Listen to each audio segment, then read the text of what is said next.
વાર્તા કથાને અંત સુધી સાંભળો, કારણ કે આ વાર્તા કથા ખૂબ જ જ્ઞાનરૂપી છે, બોધરૂપી છે, માટે તમે તેને અંત સુધી પૂરી સાંભળશો. વિડીયોને લાઈક કરી અને ચેનલને પણ સબસ્ક્રાઇબ કરી લેજો. એક ગામ હતું. ગામમાં એક શેઠ રહેતા હોય છે. શેઠ ખૂબ જ મોટા વિદ્વાન હતા. શેઠના ઘરે કોઈ વસ્તુની કમી ન હતી, પરંતુ તેમના ઘરે કોઈ સંતાન ન હતું, જેના કારણે શેઠ અને તેની પત્ની ખૂબ જ દુઃખી રહેતા હતા. પછી એક દિવસ શેઠને ખબર પડી કે તેની પત્ની ગર્ભવતી છે. તો શેઠના તો આનંદનો કોઈ પાર ન રહ્યો અને સમય આયે શેઠાણીએ એક પુત્રને જન્મ આપ્યો. પુત્રનો જન્મ થતાં જ શેઠ અને તેની પત્ની તો ખૂબ જ ખુશ થઈ ગયા અને તેઓએ આખા ગામમાં મીઠાઈઓ વહેંચી, અન્ય દાન પુણ્ય કર્યું અને પૂરા ગામના લોકો માટે ભોજન સમારંભનું આયોજન કર્યું.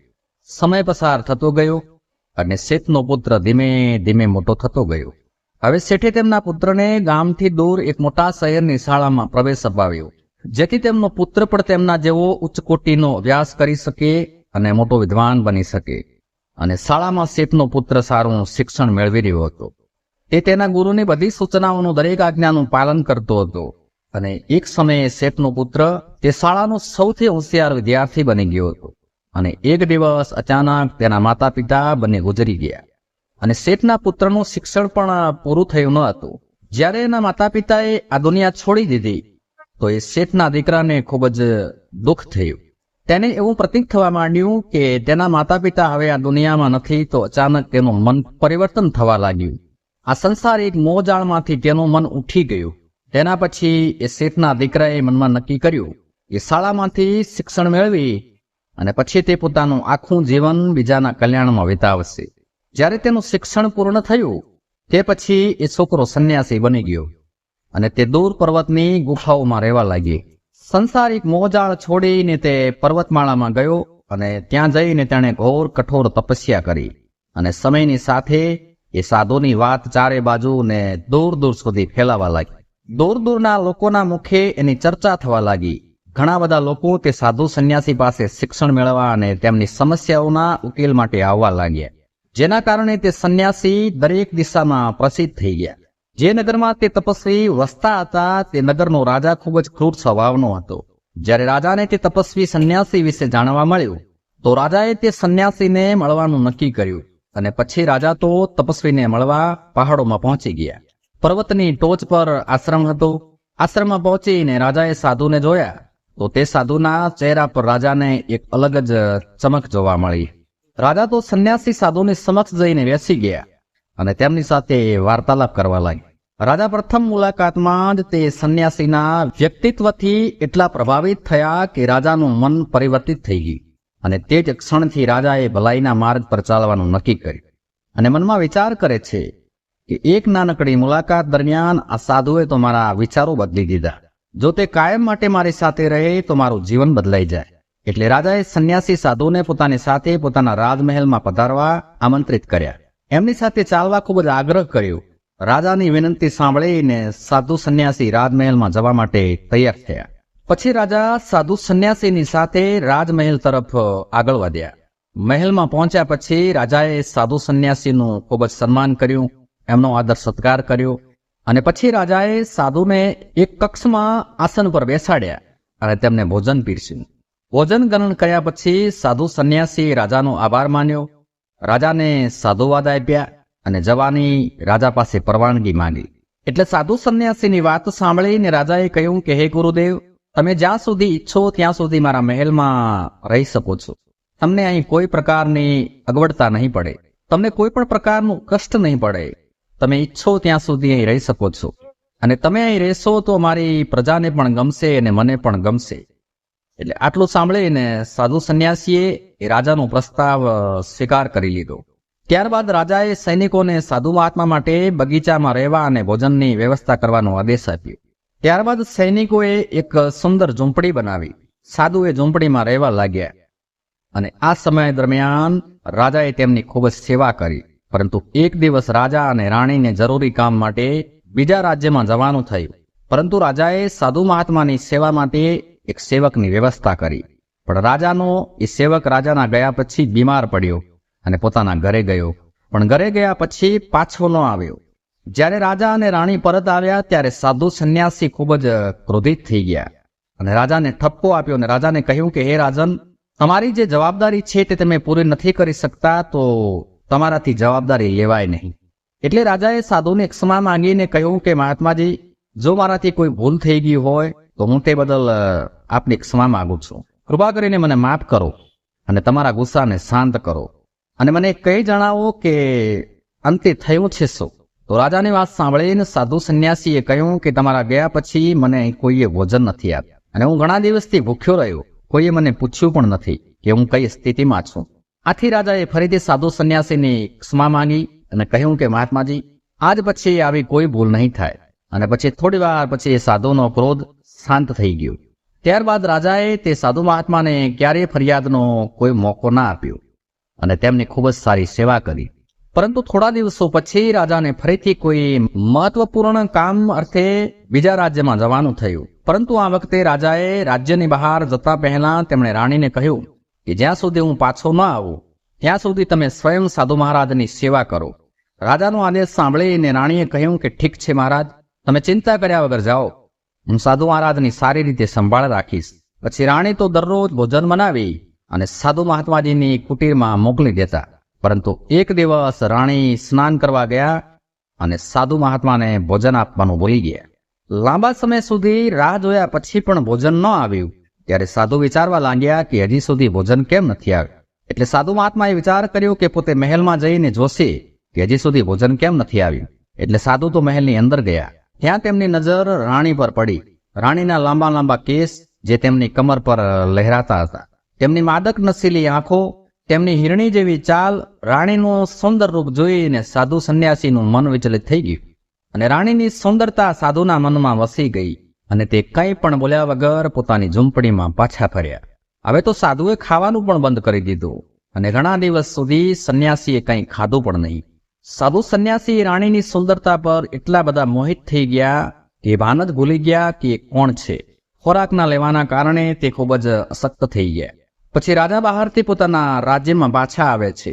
રાજાને જ્યારે સંન્યાસીની સ્થિતિની જાણ થઈ ત્યારે તે સીધા સાધુ સંન્યાસીની પાસે ગયા અને કહ્યું કે મહાત્માજી, શું થયું છે આપને અને આપ ક્યાં ગહન વિચારોમાં ડૂબી ગયા છો? મને તમારી ચિંતા થાય છે. શું મારાથી કોઈ ભૂલ થઈ ગઈ છે? કોઈ અપરાધ થઈ ગયો છે? જ્યારે સાધુ સંન્યાસીએ કહ્યું કે ના રાજન, તમે કોઈ ભૂલ નથી કરી, તમે કોઈ અપરાધ નથી કર્યો. તો રાજા કહે છે કે હે ગુરુદેવ, તો શું વાત છે? કૃપા કરીને મને કહી જણાવો, હું તમારી સમસ્યાનું નિરાકરણ કરીશ. એટલે રાજાની વાત સાંભળીને સાધુ સંન્યાસી રાજાને કહ્યું કે હે રાજન, હું તમારી રાણીની અદ્ભુત સુંદરતા જોઈને ઘાયલ થઈ ગયો છું.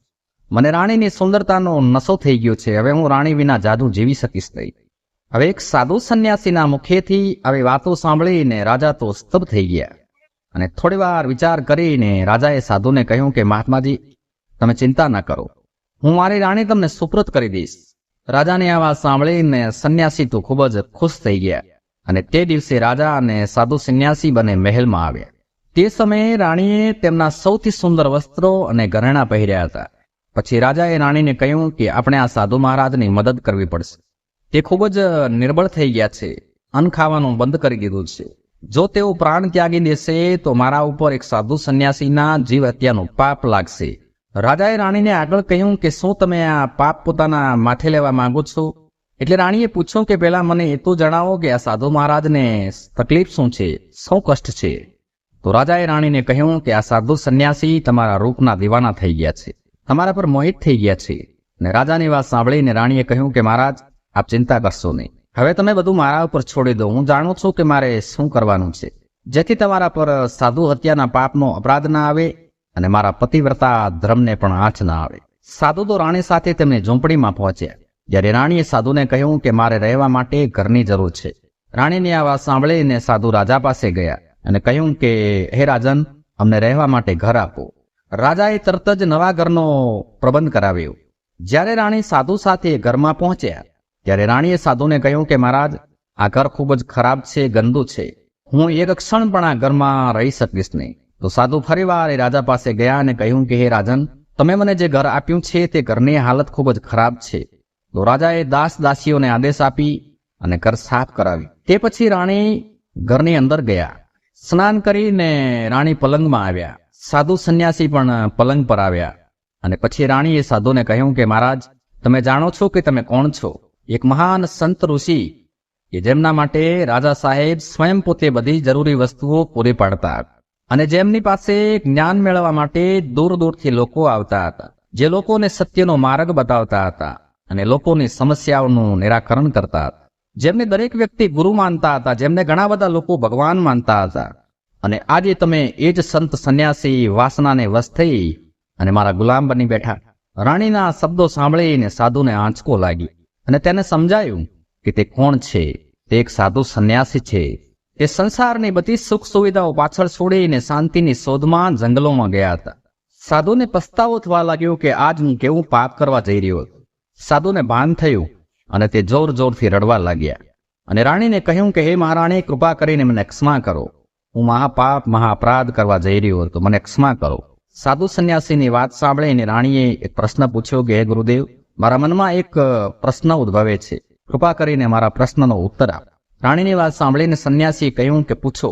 ત્યારે રાણીએ કહ્યું કે જ્યારે તમને એક દિવસ ભોજન ના મળ્યું ત્યારે આપ ખૂબ જ ક્રોધિત થઈ ગયા હતા અને પછી એ દિવસે મેં તમારું અલગ જ સ્વરૂપ જોયું. ત્યારથી હું તમારા વર્તનમાં પરિવર્તન અનુભવી રહી છું. તમે આટલા ક્રોધિત કેમ થયા હતા? ત્યારે સાધુ કહે છે કે હે મહારાણી, જ્યારે હું જંગલમાં રહેતો હતો ત્યારે મને સમયસર ભોજન નહોતું મળતું, પરંતુ જ્યારથી હું મહેલમાં આવ્યો છું ત્યારથી મને બધી જ સુખ સુવિધાઓ મળવા લાગી અને પછી હું આ બધી સુખ સુવિધાઓથી ટેવાઈ ગયું. મને આદત પડી ગઈ, મને સુખ સુવિધાઓ પ્રત્યે આસક્તિ થઈ ગઈ અને પછી એમને પામવા માટે મારી અંદર ક્રોધ ઉત્પન્ન થયો. સાધુએ આગળ કહ્યું કે હે રાણી, ઈચ્છા પૂરી ન થાય તો ક્રોધ ઉત્પન્ન થાય અને ઈચ્છા પૂરી થાય તો લોભ ઉત્પન્ન થાય. એ ઈચ્છા લોભ લાલચે મને વાસનાના દ્વાર પર પહોંચાડ્યો અને હું તમારાથી ખૂબ જ આકર્ષિત થઈ ગયો. સાધુ સંન્યાસીએ ફરી એકવાર રાણીની ક્ષમા માંગી અને રાણીને લઈને રાજમહેલમાં ગયા ને સંન્યાસી સાધુએ રાજાને કહ્યું કે હે રાજન, મને મારી ભૂલ સમજાઈ ગઈ છે, મારે આ બધું નથી જોઈતું, મને ક્ષમા કરો. સાધુ આગળ કહે છે કે રાજન, માણસના વિનાશનું કારણ તેની 4 આદતો હોય છે અને દુનિયાના દરેક માણસમાં આ 4 અવગુણ હોય છે, પરંતુ જે માણસ તેના પર કાબુ મેળવી લે છે તે દુઃખ અને પરેશાનીઓથી બચી જાય છે અને જે વ્યક્તિ આને નિયંત્રિત કરવામાં અસમર્થ હોય છે તે વ્યક્તિ વિનાશના માર્ગે પહોંચે છે. રાજાએ કહ્યું કે હે ગુરુદેવ, મને તે 4 અવગુણો જણાવો જે માણસને વિનાશ તરફ દોરી જાય છે. ત્યારે સાધુ સંન્યાસી રાજાને કહે છે કે રાજન, સૌથી પહેલો અવગુણ છે લોભ. લોભનું પરિણામ હંમેશા ખરાબ જ હોય છે અને લોભમાં પડીને લોકો અનેક બીજા લોકોનું અહિત કરતા હોય છે. માણસના જીવનમાં એવો પ્રસંગ આવે છે જ્યારે તેને બધું મળી જાય છે તો તેને વધુ મેળવવાની ઈચ્છા થાય છે, જેના કારણે તેને તેની પાસે જે કંઈ પણ હોય છે તે પણ ગુમાવવાનો વખત આવે છે. જેમ જેમ વ્યક્તિની ઈચ્છાઓ પૂરી થાય છે તેમ તેમ તેનો લોભ પણ વધી જાય છે અને તેના મનમાં ઘણી બધી ઈચ્છાઓ ઉત્પન્ન થવા લાગે છે. જો કોઈ વ્યક્તિ પોતાના જીવનમાં અતિ લોભી થઈ જાય છે તો તે ધીરે ધીરે વિનાશ તરફ જાય છે. જો મનુષ્ય સમયસર લાલચ છોડી દે તો તે ચોક્કસપણે સફળ વ્યક્તિ બની શકે છે. અને બીજો અવગુણ છે વાસના. જે માણસના મનમાં ઉદ્ભવેલી ઈચ્છાઓથી વાસના જન્મે છે. જેમ ઈચ્છાઓનો કોઈ અંત નથી તેવી જ રીતે વાસનાનો પણ કોઈ અંત નથી. વાસનાથી પ્રભાવિત થઈને માણસને કંઈ પણ દેખાતું નથી. સ્ત્રીના પ્રેમના પ્રભાવમાં અનેક રાજાઓ અને સમ્રાટો લડ્યા છે. રાજા રાવણ ખૂબ જ વિદ્વાન હતો, પરંતુ તેણે માતા સીતાની સુંદરતાથી પ્રભાવિત થઈ અને પોતાની જાતને બરબાદ કરી દીધી. ઘણા રાજાઓ અને સમ્રાટો યુદ્ધમાં હાર્યા કારણ કે તેઓ સ્ત્રીઓ સાથે પ્રેમ લીલામાં જ લીન રહેતા. ભગવાને સંસારને આગળ વધારવા હાટુ સ્ત્રીની રચના કરી છે, પરંતુ આજકાલ લોકોએ તેને પોતાની વાસનાનું એક હથિયાર સમજી લીધું છે, મનોરંજનનું સાધન માની લીધું છે. જ્યારે તેઓને આ મનોરંજન નથી મળતું ત્યારે તે પાગલ થઈ જાય છે. માટે હે રાજન, વાસનાથી બને તેટલું દૂર રહેવું જોઈએ. ત્રીજો અવગુણ છે ક્રોધ, જે માણસના નાશનું કારણ બને છે. કારણ કે જ્યારે વ્યક્તિની ઈચ્છાઓ પૂર્ણ નથી થતી તો તેનામાં ક્રોધ ઉત્પન્ન થઈ જાય છે અને જ્યારે વ્યક્તિ ગુસ્સે થાય છે ત્યારે તેના પર તેનો કોઈ કાબુ રહેતો નથી અને પછી તે ગુસ્સામાં ક્રોધમાં તે ઘણા ખોટા નિર્ણયો લે છે. વ્યક્તિ બીજાને સારા કે ખરાબ કહે છે અને જ્યારે તેનો ક્રોધ શમી જાય છે ત્યારે તેને પોતાની ભૂલોનો અહેસાસ થાય છે, પરંતુ ત્યાં સુધી તો બધું બરબાદ થઈ ગયું હોય છે. માણસના ઘણા સુનિયોજિત કાર્યો બગડી જાય છે. જ્યારે માણસની અંદર ક્રોધ આવે છે ત્યારે તે અંદરથી ખૂબ જ નિર્બળ બની જાય છે અને નબળો માણસ જીવનમાં કંઈ પણ કરી શકતો નથી. ક્રોધ માણસને બરબાદ કરે છે. મનુષ્યનો સૌથી મોટો અવગુણ છે ઈચ્છા. દરેક વ્યક્તિ પોતાની ઈચ્છાઓને કાબૂમાં નથી રાખી શકતો અને તે જીવનમાં ક્યારેય સફળ પણ નથી થઈ શકતો, કારણ કે તેની એક ઈચ્છા પૂરી થતાં બીજી ઈચ્છા જાગૃત થઈ જાય છે. જ્યારે બીજી ઈચ્છા પૂરી થાય કે ત્રીજી ઈચ્છા પૂર્ણ કરવા તરફ આગળ વધવા લાગે છે અને એ ઈચ્છાઓ વધ્યા જ કરે છે જેનો કોઈ અંત નથી. જે ઈચ્છાઓ પર નિયંત્રણ ના કરી શકે તે વ્યક્તિ સંતોષ અનુભવી શકતો નથી અને તે ઈચ્છા લોભ લાલચની જાળમાં ફસાતો જ જાય છે. જ્યારે કોઈ મનુષ્ય તેની ઈચ્છાઓ પર કાબુ મેળવી લે તો સમજો તે જગ જીતી ગયો. જો વ્યક્તિ આ 4 આદતો, આ 4 અવગુણોનો ત્યાગ કરી દે તો તેને જીવનમાં સફળ થવાથી, મહાન થવાથી કોઈ પણ રોકી શકતું નથી. હું સંન્યાસી હોવા છતાં પણ આ અવગુણોમાં ફસાઈ ગયો હતો. એટલે હે રાજન, માણસે આ 4 આદતોનો, આ 4 અવગુણોનો ત્યાગ કરી અને એનાથી દૂર રહેવું જોઈએ. આટલું કહીને સાધુ સંન્યાસી પર્વતમાં એમના આશ્રમમાં પરત ફરી અને પાછા પ્રજાની સેવામાં લાગી ગયા. તો દર્શક મિત્રો, વિડીયોમાં પ્રસ્તુત વાર્તા કથા તમને પસંદ આવી હોય તો લાઈક કરજો અને ચેનલને સબસ્ક્રાઇબ કરી લેજો. મળીશું બીજા વિડીયોમાં. ત્યાં સુધી આપ તમામને મારા હર હર મહાદેવ. જય શ્રી કૃષ્ણ.